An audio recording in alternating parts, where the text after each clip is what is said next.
Okay, good evening, everyone, and welcome to Milton Public Library's 2021 One Book, One Milton main event. Thank you all so much for your patience. We've had a bit of a blip in that poor Jagmeet is stuck in traffic in Burnaby. There was apparently an accident on the highway, and the poor guy was not on his bicycle. He was in his vehicle, and he's unfortunately stuck. So what we're going to do here is I'm going to do all the preamble, and we have our wonderful host who I will announce momentarily, and he and I can talk a little bit, and he's going to give us a little rundown on what it's like to live in Vancouver and what the traffic is like there. So I'll begin tonight's program by obviously thanking you all for joining us. We'd like to begin by acknowledging that although we are gathering virtually, it's important to recognize the land we are on. Milton Public Library is part of the treaty lands and territory of the Mississaugas of the Credit First Nation. We recognize the traditional territory of the Huron-Wendat and Haudenosaunee people. We also acknowledge the First Nations, Inuit, and Métis people who live on these lands today. We commit to working towards reconciliation. So my name is Lee Puttifat, and I'm the manager of public service here at Milton Public Library.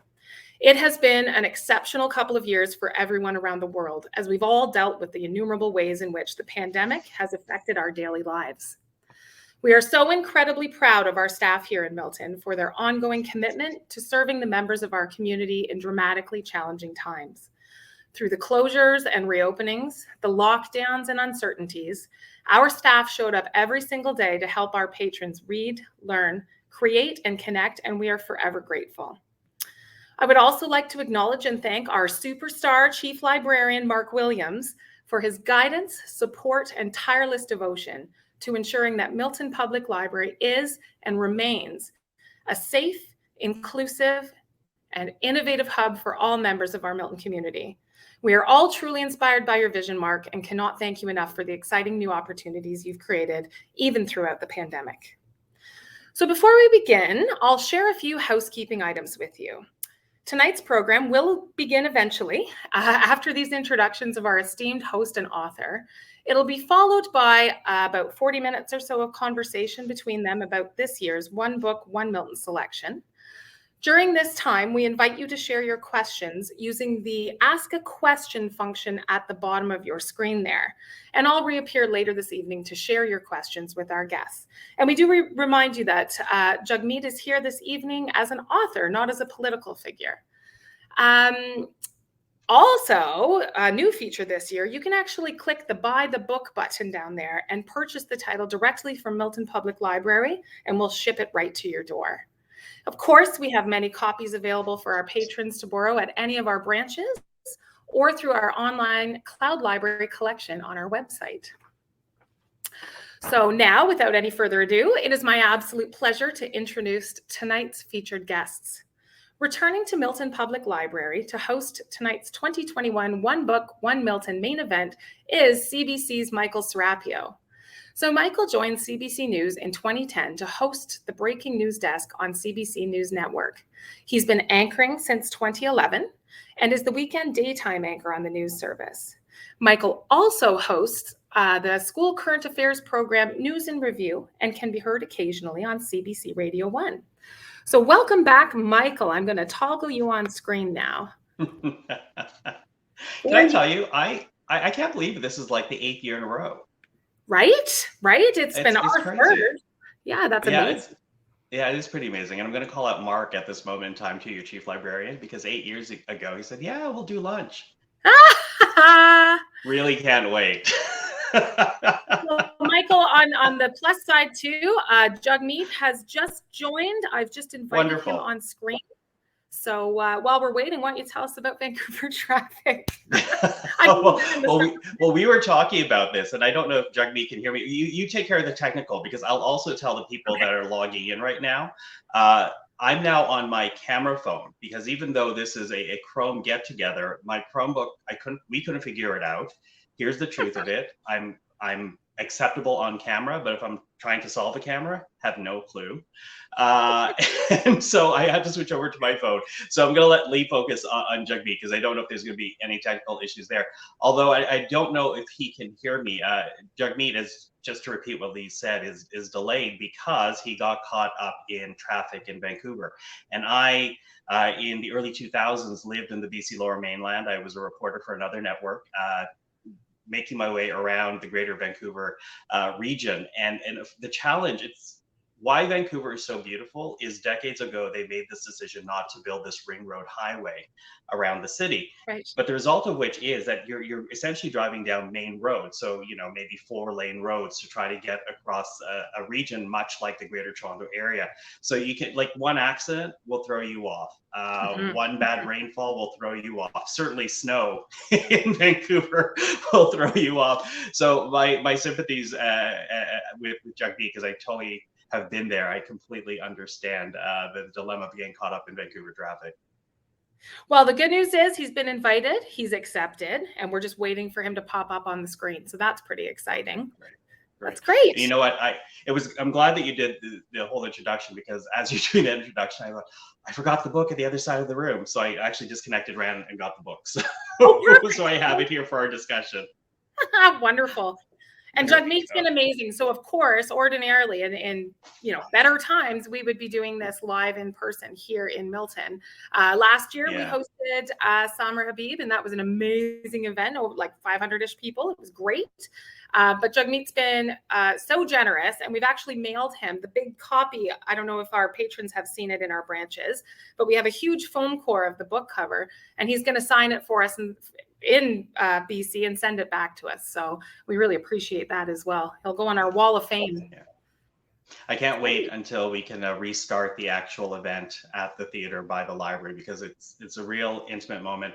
I've always enjoyed doing this, in part because libraries have meant so much to me growing up, but also the fact, I've met some wonderful people, Margaret Atwood standing out. To be able to have the opportunity to sit there and talk to Margaret Atwood for an hour is amazing. And what's also amazing was to hear the questions people ask of the authors each and every year. They're engaged in the book, they're engaged in the authors, and it really is wonderful to see what people take out of the books, and also for the authors to be so forthright and to really be casual and let their guard down. So I can't wait for the event to actually make its way back to the theater one day. Yeah, it's coming. It's coming. So I don't mean to put you on the spot at all, Michael, but can you tell us about, over the past 2 years-ish or so, what's the most standing out in your mind technical glitch you've had while working at CBC? I mean, you've been doing a lot of interviews, obviously, with, all of the Trump era, the election, et cetera. Anything stand out? Well, I'm going to say, for non-political reasons, I'm happy that there's been a change of administration in the United States, because every week with Donald Trump, the narrative just changed, the theories just changed, and it felt a little bit like law school. You had a whole new reading, and so you'd set up, you'd research the night before, you'd put down your questions, you'd formulate your what you wanted to be speaking about regarding a certain issue. You'd go to bed, and somewhere 2 or 3 in the morning, a Twitter feed comes out from the office of the president, I'm completely blocking out here, from POTUS, and from the account, and then everything's thrown out the window, and you start this whole new paper chase. So that has been very busy, and of course, not to mention the fact there have been a number of books coming out of that. A number of people who were with the administration publishing their accounts, and of course Bob Woodward's accounts. So you get certainly caught up in the reading there. And then the world changes. It's with the land acknowledgements, and also the land protests that were happening right before COVID. Indian stands out as a book that was very instrumental in my learning, because like everybody else in this country, I was very, and that seems like an understatement, very limited in my understanding of residential schools and the history of the Indian Act and colonialization. So it's that stands out as this past year. And then of course COVID, you're just constantly, it evolves, and so you're reading things about the Spanish flu, you're reading things about the Black Plague, and what it actually did in the age before there were vaccines. So it's been it has been very nonstop in terms of everything that one's consuming. Oh, there we go. I loved your story, Michael, but Jagmeet is in the building. Thank you so much, Michael. I could hear everything that was being said, but I couldn't join for the longest time, and I was really stressing out. But it's awesome. We are here, and it is great. Can I tell you? Here's my favorite stress out story about getting caught up in traffic in Vancouver. I was filing the story, and they sent me out to Central Surrey, and so I had planned a flight out of YVR to go visit my friend in Los Angeles, and I'm trying to catch my flight. Back-to-back traffic. There was nowhere to get there. I basically ran to the border check, said, please take video on me, please take video on me. And a very nice CBSA guard basically said, oh, I see you on TV. Go inside. So I was very thankful. The perks of being on TV, every once in a while you get some benefit like that. The occasional one. That's so cool. Well, thank you both. Thank you both for coming here tonight. I'm going to get out of here. I'll let Michael take over, and I'll pop back in. So please ask your questions below, and I'll pop back in whenever you tell me, Michael, and I'll ask the audience questions. Thank you again. Okay. And also, so people know, it will be Lee that will taking your questions later after my discussion here with Jagmeet, and we'll pose it to the federal NDP leader, although in this case, the author of Love and Courage. Nice to see you, Jagmeet Singh. Good to see you. Thanks for supporting the book, and I'm so excited to chat about it. It was really a huge labor of love, and many times along the journey, I wasn't sure if I wanted to finish it, but I'm glad I did, and it turned out to be a really beautiful journey for me personally, growing and growth and learning, and there's some sadness, but I think a lot of healing as well. Well, I was surprised. I've read many political memoirs doing what I do. It's also a natural interest of mine. And here you were, and it was less a political book and certainly more about your life. And I don't have to tell you, not an easy life, very revealing. And you delve into so many things that essentially people only share with their closest of friends, family, or their therapist. But here you are sharing it with the world. So why did you decide to be so open? A really good question. When I was kind of presented with the opportunity to write a book, I thought, if I do this, I want to make a difference. I want to have an impact, and I don't want it to be another political memoir where it's just something that gets a little bit of attention, and then it's the same things that people could hear from me on the campaign trail. I wanted to give something different, something of value. And I thought, what could I give of value to people? What could I give that would maybe help someone out that was going through something similar? What could I give that would help someone feel less alone? And I thought, maybe if people knew of some of the struggles that I faced, it would help people realize that they're not alone. There's so many people that face so many struggles and suffer in silence in so many ways. And so I thought, if I shared a bit of what I went through, maybe someone else who's going through the same thing or worse would feel a little less alone, and maybe feel a little bit better, and maybe would hear some of the things that I wish I would have heard when I was going through some of the pain that I faced. And so, yeah, I thought that might be something worthwhile to do. And I talked to some people about it, and they kind of said, hey, this is going to be tough, though. You're going to be putting your story out there. And I thought, if it's going to help somebody, and if it's going to make a difference in someone's life, I think it's worth it. And I feel like it's been worth it. But it's not just you, though. You talk about what you went through, but this is, yes, your story, but also the ups and downs of your family, warts and all. In particular, think about your father in this case and what your mother went through. What was their initial reaction when you said to them that this was the kind of book you were going to pursue, rather than a political thesis book? Here's a book about your life. What was their initial reaction to that? So very interesting. My mom was very encouraging right from the beginning. She always thought I would do this thing with my mom where I would ask her to tell me something about her life. I do this all the time, and I would write it down while she's chatting with me. I'd write down something that she was describing, maybe a childhood challenge, maybe a childhood fond memory. And then every now and then I'll read it back to her, and she's like, oh, that story sounds really amazing. What's that all about? I'm like, it's something you told me, Mom. She said, well, I didn't say it like that. You've added so much to it and made it come to life. She's like, you've got to write a book one day. So she kind of always encouraged me to write and to read. My love of reading comes from my mom for sure. She really encouraged me to read. My dad is someone who is probably my biggest fan, though. So he had one question. He said, if telling the story, will it help you in your journey? And I said, yes. He said, then you can tell anything you like. If it's going to help you in your journey, I'm 100% behind you. So it was hardest on my dad because there's a lot of painful things that we went into. But I also wanted him to know that his story is a lot like a lot of people. People go through ups and downs. They go through challenges. They have dark moments. But his story is also a really inspiring story of resilience. He went through a lot of low moments, but he made it through. And it is a beautiful story of resilience. I'm so close to my dad. We are amazing friends. He's my father. He's my friend. We're very close. We spend a lot of time together, and we laugh, we joke, we play chess. And he is, like I said, my biggest fan. So there's a beautiful story that comes out of this story of addiction and pain and trauma and hurt and anger and violence. There's a beauty that comes out of it. And so I think if there's any hero in this story, it's probably my dad. As much as there's a lot of dark moments that's shared, he is the hero of the story because of his ups and downs and resilience. I think you alluded to it, but how triggering was it though? You know, you are revisiting, of course, a part of your family history that you kept silent from your own friends for a very long time. You delve into past experiences of sexual assault and abuse at the hands of a former coach. How triggering was that for you? You know, a lot more triggering than I thought it would be. I thought that I had dealt with a lot of these things. I wrote this as a leader of a national party after having a great career as a lawyer, having already spent a number of years in provincial politics and then going on to federal. So I had lived a long life, great careers, and been able to do a lot with the honor that I've been received, like that I was able to have the opportunities that I received. I was able to do a lot with it.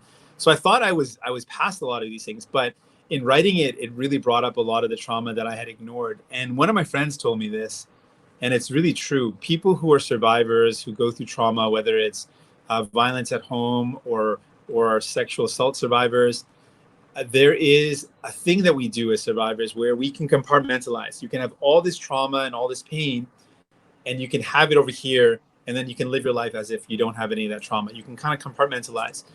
And I was doing that a lot. And so for me, one of the things that I found in sharing this story, which I thought would help others, it actually helped me.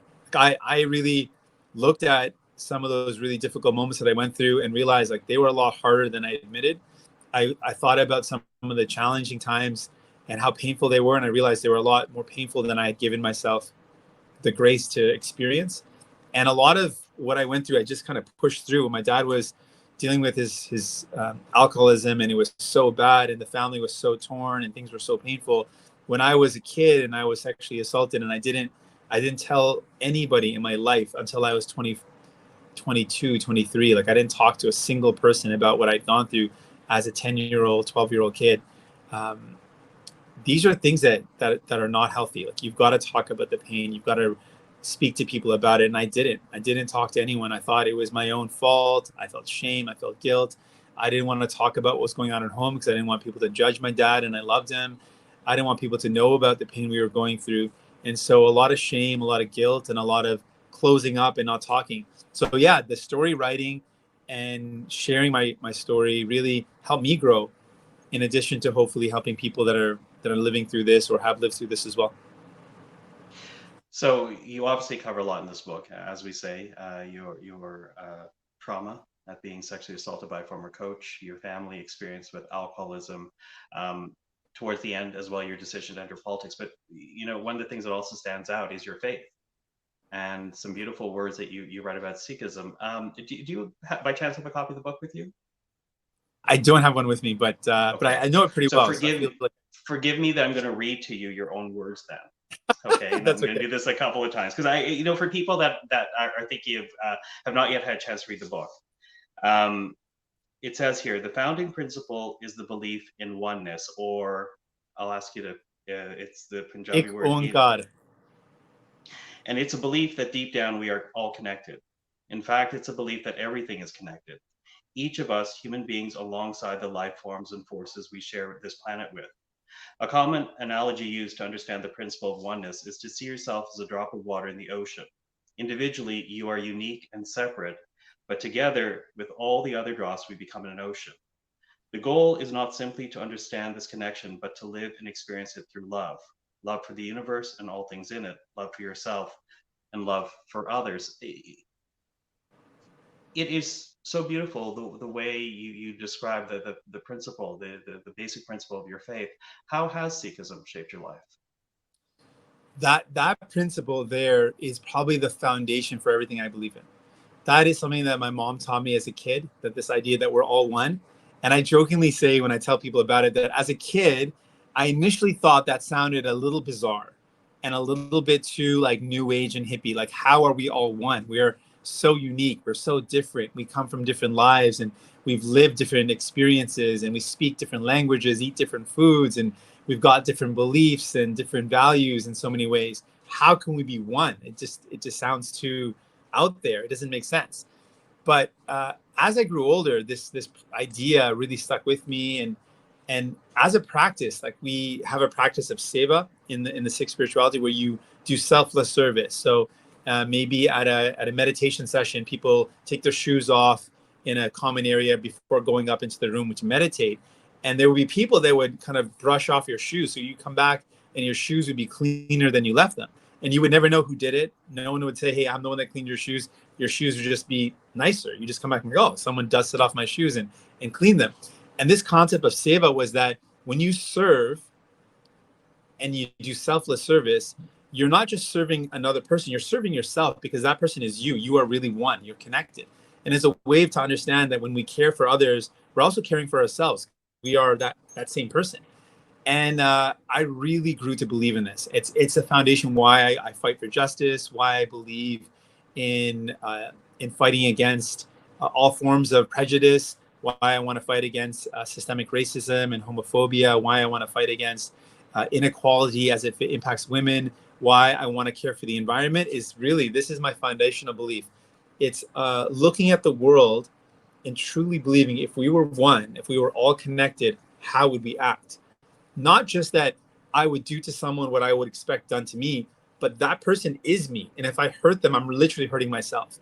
And if I help that person, I'm helping myself as well. It really is a different way of looking at the world. And that is a big part of who I am. And yet, despite this beautiful worldview, you were targeted for your faith. You made the decision to wear a turban. You made the decision to grow your hair, to grow your beard, and to really live your faith. And you were targeted for that. So I wonder, when you think of your faith and you think of the outward expressions, the negative outward expressions that you and other in the Sikh community receive from other Canadians, what do you think is the greatest misunderstanding Canadians have right now about your faith? I think it's just that there is a lot of misunderstanding. And I felt as a kid, if people knew that I genuinely and Sikhs genuinely meditate and believe this concept that we are one, that how would someone pick on you for looking this way? And I thought there's no way if someone knew this, they would do that. But it was really confusing because on one hand, I'm being taught that we're one and that we should care for one another. And then for believing in this idea and looking a certain way, I'm being attacked physically. And a lot of times being bullied, being physically attacked by people. And that was a big trauma that I had to deal with, having to worry every day when I walked out in public. There was real concerns about my safety. Like I would have to get in a fight on a regular basis just to exist, just to walk down my street, just to go to school. And so it was really confusing that on one hand, we're supposed to believe that we're one and care for one another. And then on the other hand, I'm having to fight back and resist that. So it was something that really was hard to deal with. But yeah, I really believe that sometimes people see a beard and a turban and they have a certain prejudice or certain they conjure up a certain belief. And so I get people that say to me all the time, like, you believe in the equality of men and women? Like, that's something important. Yeah. And I'm like, of course I do. Like, you believe in same-sex marriage and you believe in fighting for the rights of the LGBTQ community? I'm like, of course I do. How could I believe that we're all one and not want justice and equity and fairness and dignity for everyone? Like, why would I believe that we're all one and say, okay, but these groups of people, they don't deserve fairness and justice? Not at all. And so I think that's one thing that people sometimes think when they see the way I look, they think maybe I don't believe in these ideas. But but that is exactly who I am. I believe in them to the core of my being. How often these days do you still run into that kind of misunderstanding, given how high profile your position is, given that, Canadians have come to know you certainly much better over the last few years since you become federal leader of the NDP? How often do you still come across those types of misunderstandings? You know what? Really surprisingly, a lot less. Like I'm so blown away by the love and warmth and kindness that I receive. Like I feel almost like I don't deserve it. Like the amount of love that people show me when I'm walking around any community in Canada, it is something that I can't imagine. Like I don't get it. Like it blows me away. Like, I'm so thankful. And the 10-year-old kid in me, I think of myself sometimes as current me, Jagmeet, right now. And then I sometimes have flashbacks to 10-year-old me. And I don't know why it's 10. It could just as well be 15 or 18. But I always think about, 10-year-old Jagmeet growing up and what he would think about all the things that I'm going through and what he would think about people honking and waving at me while I'm walking down the street or coming up and wanting to take a selfie. And being in any community, being in rural communities, being in Quebec, being in urban centers, and just getting a lot of love from folks, I would never imagine. If I went back in time and spoke to like a little Jagmeet and said, "Hey, don't worry, things are tough now, but just wait, 30 years, and folks are going to want to take pictures of you and give you a hug because of the work that you're doing," I'd be like, "There's no way." Like I could imagine many things. I was an ambitious kid. I wanted to dream big, but I would have never imagined that. So, yeah, a lot of that misconception has been dealt with in a really beautiful way, and I'm so thankful for it. Let's move on now, because as you said, your book covers a lot, including alcoholism, your father's struggle with it, what impact it had on your family. I'm going to pick up again with your book here. So excuse me, I'm going to turn here to page 80 of the book. And you write, "Nobody was immune to his drunken outbursts." And you talk about your father. "No one was safe from the airborne objects he'd thrown, the insults he'd hurl. The man had everything: a good house, good car, good pay, smart and obedient kids, a country that gave him a chance to thrive, yet he was impossible to satisfy. A clean freak who was himself a mess, a perfectionist who was profoundly imperfect. He took it out on my mom the most, constantly nitpicking about her cleaning abilities and appearances." You talk about, obviously, you have a great deal of love for your father, and he's in a different place right now. But when you think about that time, how would you describe your dad, knowing now the weaknesses as opposed to just the manifestation of alcoholism? Well, he was for a long period of his life not really living. He would work, and then he would come home and get drunk. And then so I was talking to my mom about this, or when I was thinking about my mom, he can't remember the things that my mom can't forget. And I would say that applies to me too. Like he can't remember the things that I can't forget either.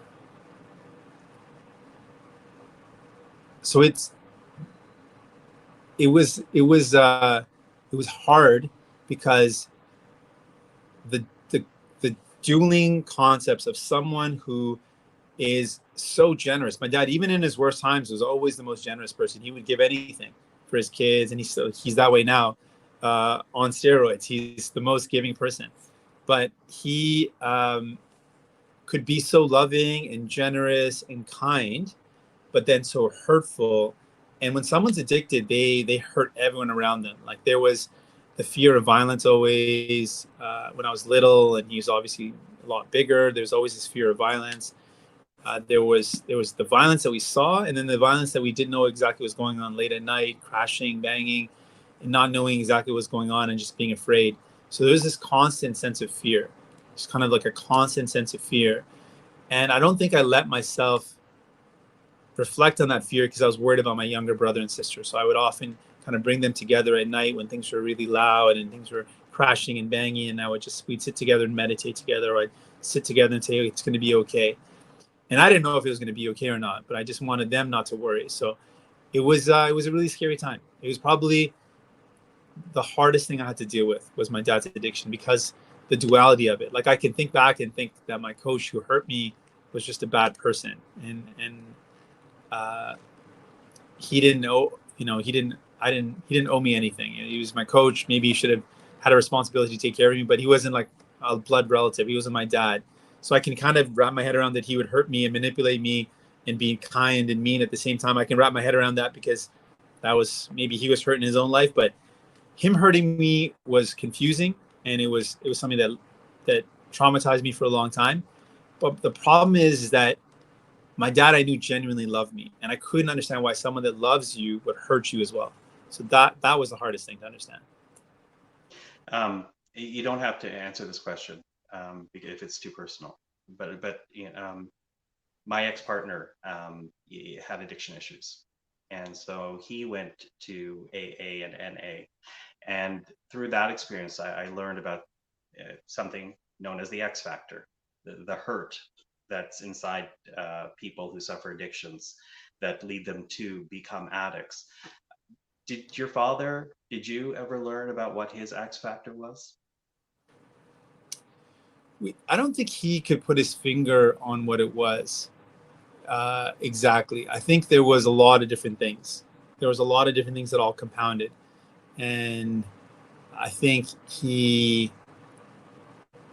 escaped. It was an escape for him from the pressures, maybe a lot of pressures that he felt. He felt that he had to achieve a lot. As a young person, he was very successful academically. He achieved a lot. He was a high performer. And I feel like he felt a lot of pressure on his shoulders, and he used alcohol as an escape initially, and then the escape became an addiction, and the addiction led to him spiraling out of control. And so I don't know if we have ever been able to really put our finger on the exact thing, but I think there was a lot of contributing factors that were his X factors, plural, as opposed to singular. I think about you becoming a first-time father, because that's around the corner, right? And I wonder about what lessons you'd like to teach your child. What lessons do you want to not teach your child based on your own experiences growing up? We've been talking about this a lot, Michael. This is like a big part of our discussion, and we're really thinking about the things that we want to pass on, and I don't want to pass on any trauma. So I've been really reflecting on this. I got to take a quick moment, if I may. I don't want to interrupt the flow, but I have to take a quick moment for a minor emergency. I'll be right back. If I'm just going to mute my camera and just. Okay. So Lee, we're going to take a quick little break here, obviously, as we wait for Jagmeet to join us again. Did you want to talk a little bit about how people can access the book? I sure do. Where did I go? I toggled myself up and back down again. There we go. Well, you look like a bee right now. I look like a bee. Well, that's appropriate. First of all, I want to say a shout out to Kathy. Kathy, I see you. Kathy has purchased a book using the buy the book button at the bottom. So just a reminder to everyone, we'll get that book to you as soon as possible tomorrow. You can click on the buy the book. It's the first time we've actually offered this as an option. Usually, because we have so much traffic coming into the libraries, people can buy the books as they're coming in. But now we're doing it digitally. And of course, you can get it on Cloud Library, an ebook, an audiobook, or come in and get the physical copy.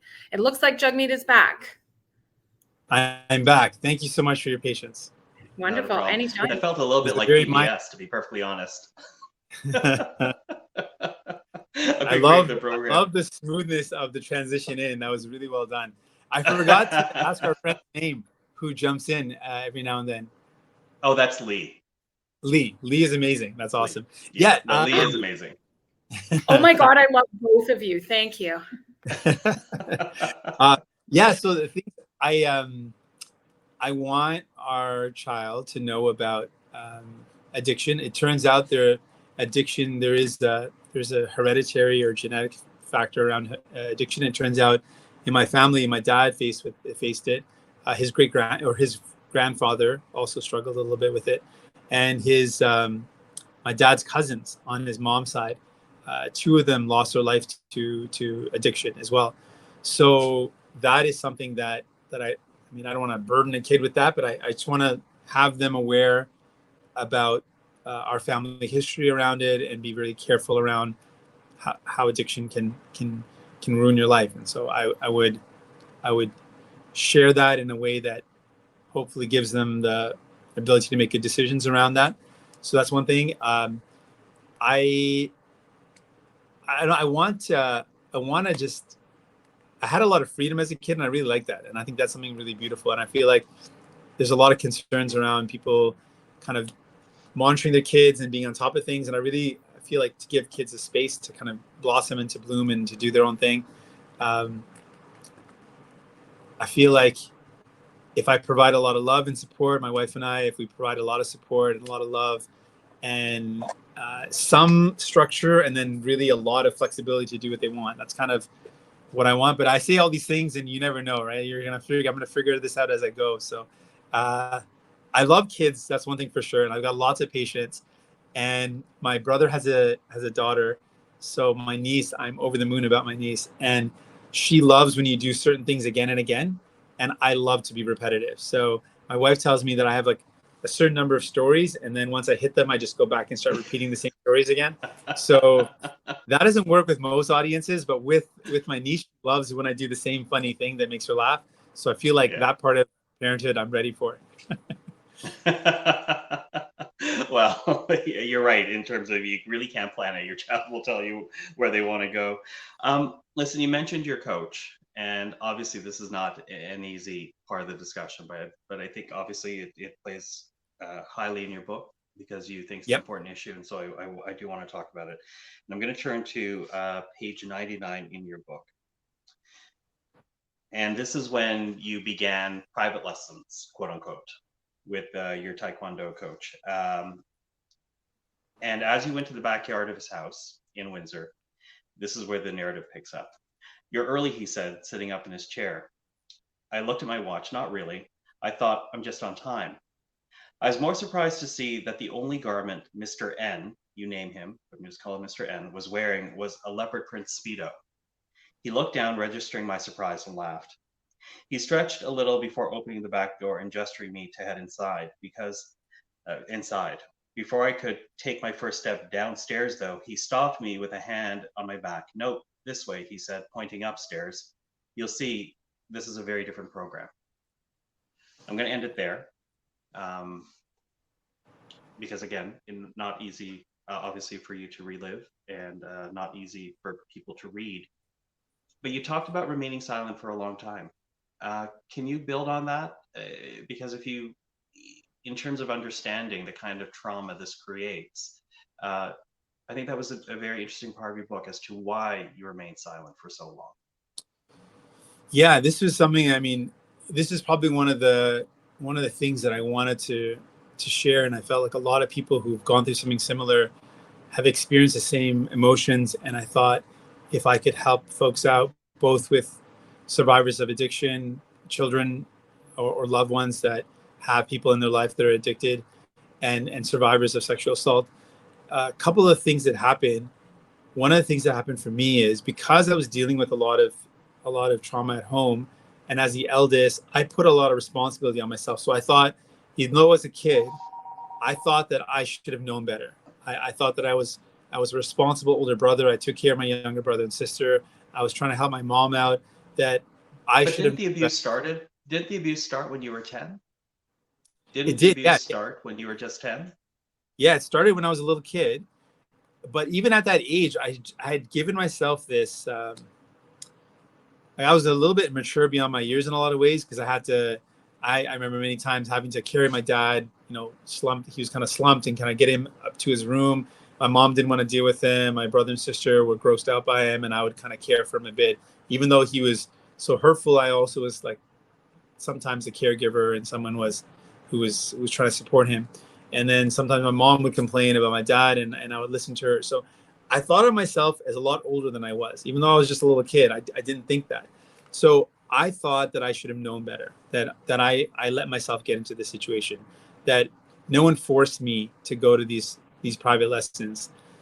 And then what was so confusing was that in the Taekwondo, there was only one guy, but one older kid that would sometimes bully me. And Mr. Nelson would try to would discourage him from bullying me. So kind of protected me. It was very confusing. And then the skills that I learned in Taekwondo made me able to defend myself against bullies in real life. Like I was getting stronger and more confident. And if I needed to, I was able to defend myself. And it also gave me the confidence to know I didn't need to physically respond because I felt confident in myself. So this is the same person that was kind of protecting me, the same person that was training me to defend myself against bullies. And I thought I was a mature kid that I would know better. So all these things made me feel so confused. Was this person actually helping me? What was this experience something that I had asked for, and did I need it? And the other thing, which was so twisted, was that he preyed on he knew that I loved science. And I was a really precocious kid. I would read a lot. I was always studying, and I loved biology, and I always wanted to get bigger. And I'd always say to my mom, when will I be larger? When will I be taller? When will I be stronger? Because I wanted to protect her against my dad. So I always wanted to get bigger. And so he prayed into that and said, if I give you this training, it'll help you hit puberty faster. It'll help you get stronger faster. It'll make you a better martial artist. So it all played into my insecurities, my fears. He even twistedly tried to use science. And the level of manipulation took me a long time to understand how much I was being manipulated, how much I was being groomed, and the insidious layers of deceit and the layers that he went to for me to think that this was normal and okay. So it took me a long time to understand that. And then on top of it all, I felt so ashamed and guilty about it. And then I knew that my mom couldn't handle hearing more because she was at her wit's end with just what was going on with my dad. So I couldn't talk to her about it. And then I thought, if I can't talk to her, I couldn't talk to my brother and sister, of course. None of my friends would get this because they live these beautiful, perfect lives. And I remember my best friend, the worst problem he ever faced as a kid was maybe his mom telling him to clean his room. And so he didn't know the struggles that I was going through, and I didn't want to put that on him. So he actually told me a lot later on in life. He's like, Jagmeet, I never knew what you were going through. Like I couldn't even, at the time, I wouldn't have been able to understand it because I didn't know any of these experiences. I didn't lived any of these things. So I didn't know who to tell. Like I didn't know anyone who would understand me. And then I also felt like no one would believe me because it was such an elaborate thing that I'd go through this private lessons and this training. I would go on weekends. I thought no one's going to believe this story. And so I faced all those things. And the first time I really started walking the path of healing would have been when this really special person in my life, when I told her what happened, she said to me, you do realize this was not your fault, right? And I did know that. I was in law school at the time. And I did know that, like, intellectually, like obviously it was, how could it be my fault? But when she said that to me, I broke down and cried because I hadn't heard it before. I needed to hear it. So if I could say anything to anyone listening who's gone through anything like that, it is not your fault. Like, it is not your fault. Don't ever believe it's your fault. And sometimes the assaulter will do that, make it feel like it's your fault, or you'll put that on yourself. Please know it's not your fault. And also a reminder, there are resources out there. My heart breaks for you. Here you are, a kid, feeling that there's no one you could turn to. But if there are kids hearing this story, there are resources. There are numbers you can call. There are websites, and seek it out by all means. Your coach, now deceased, to my understanding. Yeah. You never spoke to police about laying a charge against him. In fact, to my understanding, he was never criminally convicted of any type of sexual assault on a minor. And so when people speak about him, and he is named in your book, you name him in the book, legally, journalists are required to say your allegation, this alleged abuse. We know that crimes like sexual assault often go unpunished, or often don't lead to conviction. It doesn't mean to say it didn't happen. But when you hear the word alleged applied to what happened to you as a child, does that anger you? It only angers me in the sense that I feel like I could have prevented someone else going through the same thing if I would have done something about it. And part of the reason why I wrote about it is kind of like I'm saying sorry that I didn't do that. because yeah, I regret them, and not because I don't need the justice. Like I'm good. I'm in a good place. I'm in a healthy place, and uh, I don't personally feel it doesn't hurt or anger me the term allegation. Like I don't. I'm beyond the point where I need someone to believe me. Like I'm sharing my story. I believe myself, but I feel like I could have helped maybe someone else that maybe was also assaulted. Because when he shared with me this program to convince me that it was a good idea, he mentioned the other people that were in the program, and he mentioned another student who was ahead of me and had become a black belt, and he mentioned how it had helped that student. So I knew there's other kids that were also survivors, and that sometimes that guilt that bothers me. So when I think of the word allegation, it's not to vindicate me or to make me feel like I needed justice. It's because maybe that would have prevented it from happening to someone else. Did that factor into your decision to enter political life in any way?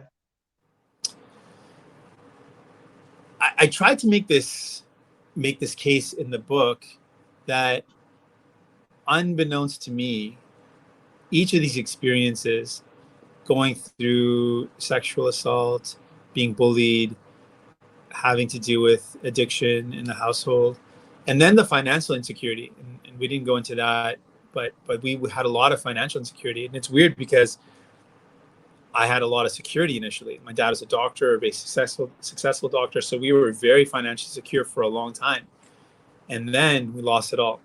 And losing it all, I feel like when you have, I don't know, as a young kid, I had a brand new uh, SUV as my first vehicle. Like, I was kind of financially spoiled in some ways, but because of all the trauma and the struggles and the pain, I was not a spoiled kid. I was really grateful and thankful for everything because I had so many other painful things in my life. But I went from that and having lots of economic security to then not knowing how I could put food on the table for my brother when I was in university, and I took him in to live with me. So I felt that in a more painful way, because when you have a lot and you lose it, you kind of remember what you had. And so I feel like that hit me hard. And then it was a long time that we were financially insecure. That lasted for a long time as well. So I feel like all these different experiences help me have a little glimpse into what people go through. And it's not to say that I understand it all and I had the worst experiences. People have faced far worse than me. But I do understand a little bit of what the struggle is like, of being worried about, like when I was in university, I wasn't just worried about putting food on the table for myself. I was worried about my kid brother. He's 15 years old, and I wanted to make sure he had a good life, and I wanted to make sure that he was well fed. And I was worried about, is he getting good nutrition? And I had to work hard and multiple jobs to make sure I could buy groceries. And there were times when I couldn't afford the groceries, and I remember that. And so recently in the pandemic, when we were fighting to get help, students weren't included. University students were not included in CERB. And when we fought to include university students, I actually relied on my own life experiences to say there are kids that are going to fall through the cracks if they don't have any way to work in the summer. Like I worked in the summer hard, and that's how I was able to survive. But if there's no jobs in the summer, like in the heart of the CERB when things were shut down, there weren't. I worked in the mall. Malls were shut down. That was my job. I worked overtime hours at Aldo's randomly, and that's how I was able to get through. So I was able to make that case when I was speaking to the Prime Minister, and he said, well, students will just have to ask their parents for more money. I said, you know what? I lived that life. My parents had no money. They both declared bankruptcy. They both had no money. I had no one to ask for help. There are kids like that right now. We got to think about them. So I think it makes me a better leader having lived some of these experiences, because I can remember what it's like and fight for the help that people need. I'm going to stick on politics here, because actually you and I actually have a few things in common. My parents left me in the care of my grandmother for a little bit under a year because they had to come to Canada and establish themselves. Yes. I didn't know it till now, but I sold shoes at Le Chateau. You were at Aldo.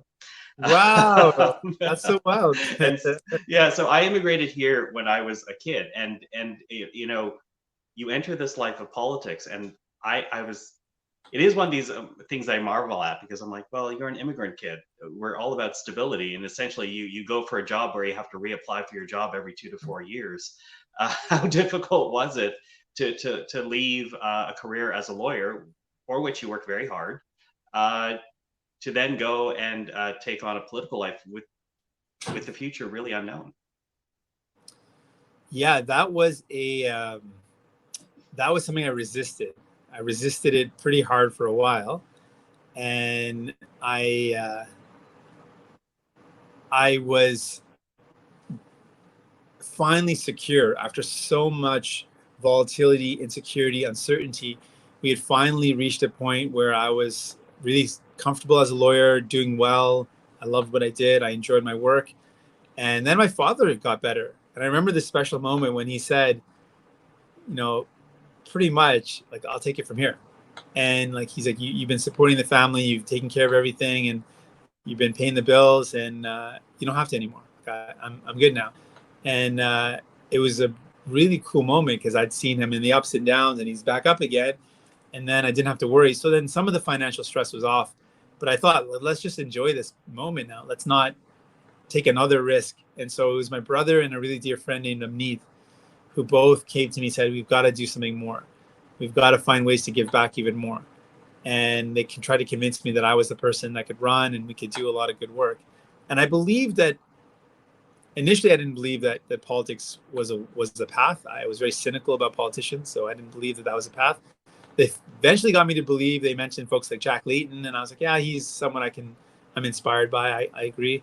So I agreed that there was something positive about it, but I still didn't believe that it was a path for me. So it took me a while, and it was a big risk. And I didn't want to take a risk at that point. I wanted to keep things kind of on that smooth, comfortable path that they were on. But I have to say, I'm so thankful because this journey has been really rewarding. We've made a difference in people's lives. We've inspired people. I've grown from it, and I love what I do. And I'm so thankful that I get to do this. So it was a hard thing to agree to do. And it took me a couple of years to get used to it because politics is a different type of life. But someone asked me this earlier today, if I would do it all over again, would I do the same thing? And I say, yes, absolutely. What would you say about people of color in politics? Because when I was growing up, a person of color leading a federal party was just something I wouldn't have imagined. In my head, I thought, okay, they could be a lieutenant, they could be an advisor, they could be, a minister of finance, but a leader of a party, it seems so far-fetched. The federal NDP now have you for a time. The Green Party had Annamie Paul. What would you say about the space for people of color in politics in this country? I say there's a lot of kids now growing up who are not surprised at a racialized person trying to run for Prime Minister of Canada. And that's a pretty cool thing to have seen, to see one currently and one just recently get to that level. I think really opens up a lot of doors. And I hear that all the time. And to me, it's one of the most special things that I hear when kids come up to me from all different backgrounds, because they see in me their same experiences. They know that my parents struggled with English.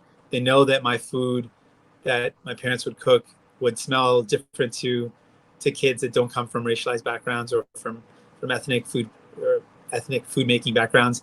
So they knew that I would have been made fun of for the smell of my food or for the way my parents dressed or talked or the way I look. And so they see, you know what, you've gone through the same struggle. I feel like if you can run for prime minister, I can do anything. And the number of times I've heard a variation of that is just a beautiful thing. It is so motivating, and it makes me feel like there's many things I want to accomplish, and I'm nowhere near done. I've got a lot left in me, but that alone makes me feel like we've done something. Like that is a beautiful achievement, to have made kids feel like they matter and that they belong and that they can do something that they never imagined themselves able to do, and then they take that and extrapolate that to something else. I'm really touched by that. I feel like it's a really beautiful thing. I'm going to remind people that you're about to answer questions from people who've been watching our conversation, have read your book, and we're going to bring Lee back in a moment. But before we do that, you talk about the healing that has happened between you and your father. Obviously, the love is back strong. But I feel it's appropriate to end this conversation with a note about your mother. You know, Yeah. You obviously love your mother. I love your mother reading your book to have undergone what she did. If you were to thank her, what would you say to her? Oh, there's not the right words. I was gonna say in the English language, I don't think there's the right word in any language, because what a mom is willing to do for their kids, and the pain that they have to go through, and how difficult it is just to be a mom, period, just to be a parent, period, but to be a mom especially. And all the things that she taught me and all the things that I learned, yeah, I wouldn't be here without her. I mean, literally, but also spiritually, and the essence of who I am. She is she's had such a big impact, and has gone through so much. So she still wishes I was a doctor, though. So I would say, sorry, I'm not a doctor. But we did all right. We did all right. Yeah, well, her love for you seems infinite for the way you write it. So I'm sure you only feel that she's not proud of you for not being a doctor. Yeah, listen, I joke about that. Yeah. Listen, Jagmeet, this has been a real pleasure to speak with you about your book. Thank you for this. Appreciate it. Thank you. Thank you for the incredible questions. And I've talked about this book a lot, and I love doing it because it's important, I feel like. But I like to feel emotions, and you got me to feel some more things again. So that's beautiful too. Thank you. Well, thank you for the compliment. Let's bring in Lee now, because people that have registered to watch this conversation have questions of their own. Hello, Lee. Hello, Michael, and hello, Jagmeet. Thank you so much for that incredible interview.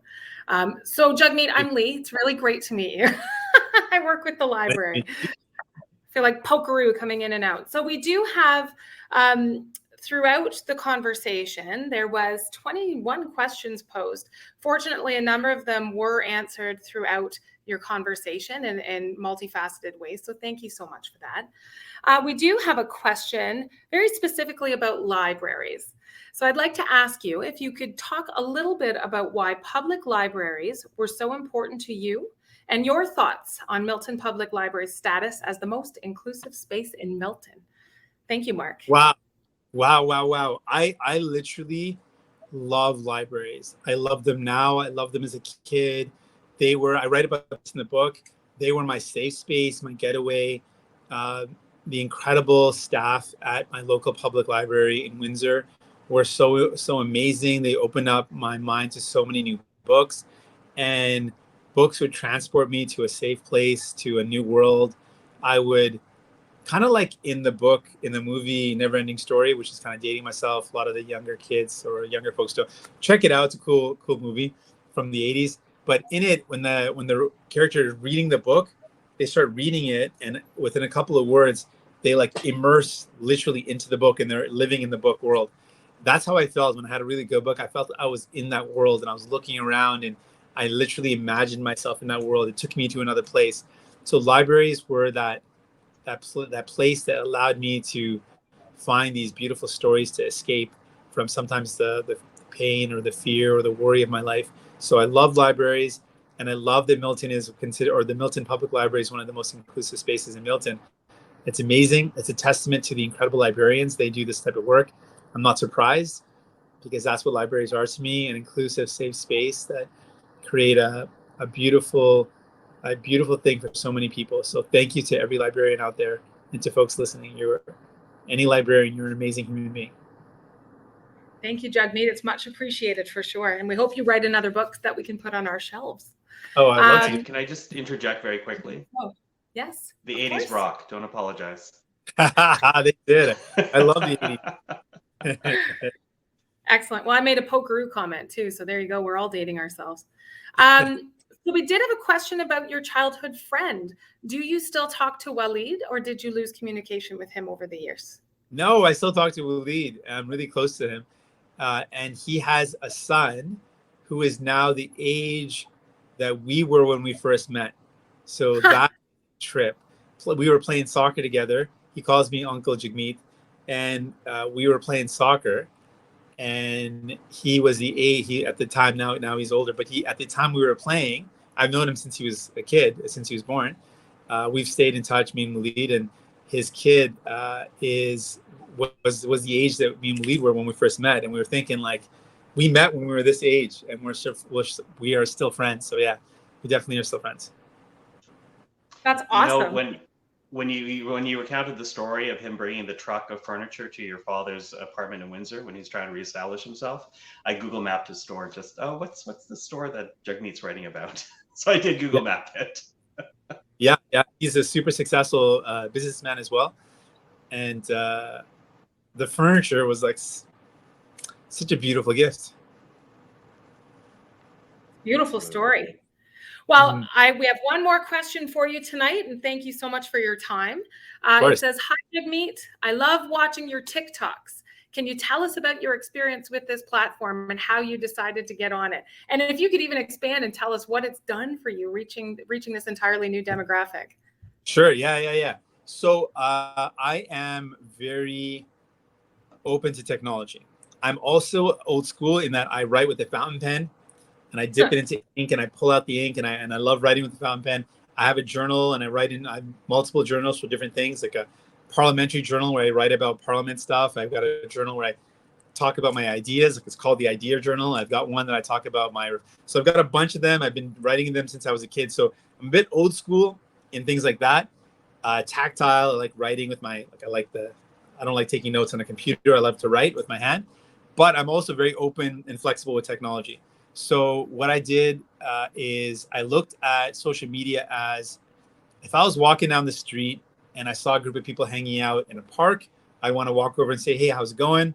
Tell me some stuff that you care about. What do you think would make a difference in your life?" Like, I want to ask people questions. If they were in a coffee shop, I would chat with them. And so I take that same idea metaphorically and say social media is like the same thing. People are hanging out on Facebook. I'll go over there and chat with folks. People are hanging out on Instagram. I'll hang out with folks there. People on Snapchat, cool, I do that. And so TikTok was one of the later platforms I joined. And it was a random friend of mine, not randomly, a good friend of mine was like, "Hey, there's this new platform. What do you think about it?" I'm like, "I don't know anything about it." He's like, "Yeah, you basically lip sync songs." So I'm like, "All right." I looked at it, and he is still a very, very famous Punjabi performer. And he had a song that was on the platform. I'm like, "All right, I'm going to do one with your song." And you just come in on the song and lip sync at the end of it. So that was the first one I ever did. It didn't do that well, but I just tried out and I tried to understand it.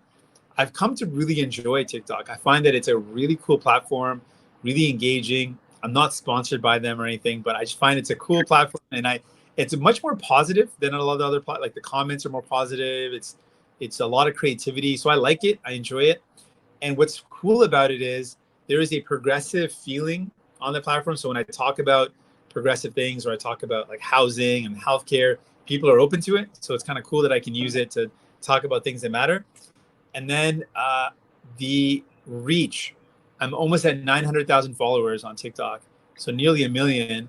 And the reach is just incredible. Like, the number of people that come up to me that saw TikTok or learned of something that I'm doing because of TikTok is way more than any other platform. It's like my highest reach. And so that is really cool that it can open up the doors to a whole new demographic. And a lot of young people who may not be able to vote now, and I'm not worried about that because they will vote in the future, but a lot of young people who really care and give me a lot of hope for the future, they're on that platform. So their feedback, it means a lot, and hearing about what they care about. So yeah, I think it's super cool. I could go on about it, but yeah, I enjoy it. And it's a great way to connect with people. And for folks that are interested in it, one of my warnings is it is really addictive though. So you got to put a limit, because you can kind of scroll forever. People call it doom scrolling because there's like no end. There's so much good content. So definitely limit your intake. Excellent. That's excellent advice. And we're hoping to get a TikTok channel up and running here at Milton Public Library soon. Yes. Well, thank you both so very much for such an engaging conversation about a difficult topic, but it's just been fabulous. And you can read in the chat right now just how much our community has appreciated both of you coming here tonight. So thank you. Thank you to everyone who joined us, and we hope to see you back here next year. Take good care, guys. Thank you, Michael. Thank you, Lee. Jagmeet. It's awesome. Really enjoyed this. Good night, guys. Thank you. Enjoyed it too. Thanks, Lee. Bye. Bye. Bye.